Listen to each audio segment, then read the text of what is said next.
那讲到海菜对生态来讲，有减少油氧化，袂互水变浅，卖互有氧气的功能，佫会当提供水生动物生态的空间。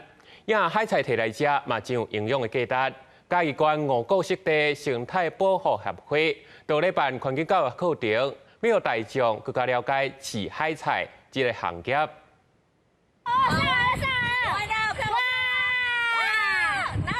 大人甲囡仔坐塑胶牌啊，伫壳内底收海菜。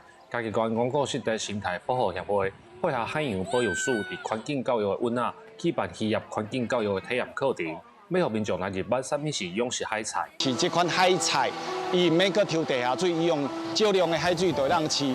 啊，所以阮是把伊变成是商品，还是活动，还是课程、游程，互愈侪人来参加，啊，互台湾足侪人知影，伫嘉义才有咧饲海菜这个产业。啊，袂歹，足新鲜的，爱当熟悉一寡海菜知识。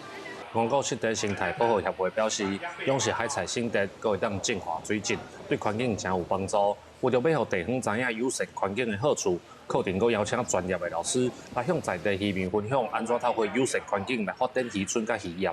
因会使开始去讨论，开始去大家做朋友斗阵，去想看卖啊有啥物方式会使互因的方法较省钱，甚至较省工、较紧会使发展。